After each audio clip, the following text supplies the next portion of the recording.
Kennedy. Kennedy was a pretty nice guy. He caught on to this monetary thing that we were talking about, and something that very few people understand is he signed an executive order in 1963 giving the U.S. Treasury the power and authority to print United States notes at zero interest and silver certificates against the silver that was deposited in the U.S. Treasury. What would this do? It eclipsed the Federal Reserve, put them out of business. Now, the hundreds of millions, now hundreds of billions of dollars that go to pay the interest on the national debt, where would that money go?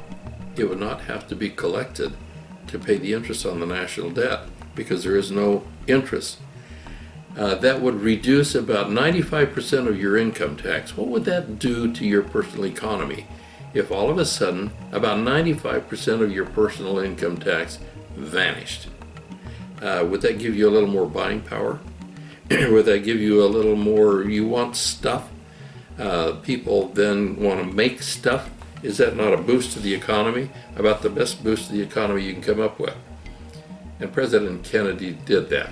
The last president that tried to end the Fed.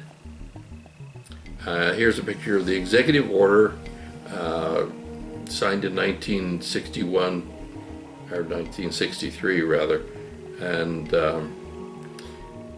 it was to print silver certificates against the silver that the federal government owned and United States notes at zero interest. Federal Reserve notes do charge interest. Okay, there's a big difference between a certificate. If you own a certificate, you go to the bank and you got a certificate. What does that mean? That means the bank owes you. You have a certificate, the bank owes you. If you have a note, you owe the bank, okay? Vast difference. So if our money is silver or gold certificates, there's no interest on that. But this other concept is you can have a United States note at zero interest. It's just to have something in the system that we can use to exchange goods and services. You don't have to pay interest on that, and all of God's laws on usury are taken care of, and you're not paying this horrendous bill every year.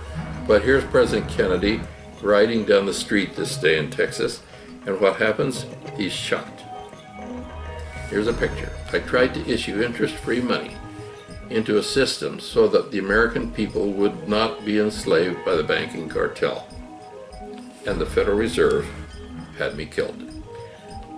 On Air Force One, as his body was being flown back to Washington, D.C., Lyndon Baines Johnson was sworn in as President of the United States, and within 15 minutes after he was sworn in, Executive Order 11110 is rescinded by President Lyndon Baines Johnson, the 36th President of the United States, on Air Force One on the way from Dallas to Washington.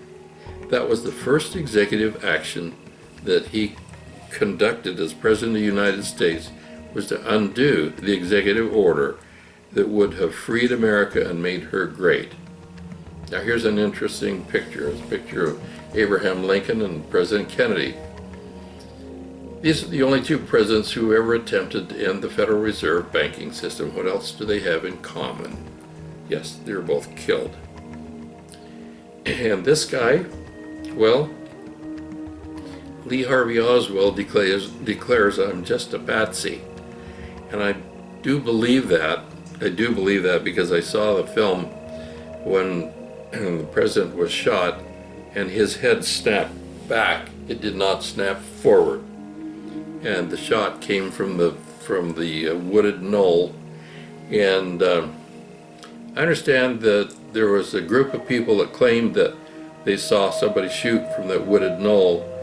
And within a year, 18 of those 20 some odd people mysteriously died. And so people quit talking about shots from the wooded knoll. Now we have Robert Kennedy, President Kennedy's younger brother. He was the guy that was the Secretary of Treasury, and he told his brother to change this monetary system. He's now decided to run for President of the United States, and well, we got to get rid of him too, and lo and behold, they did.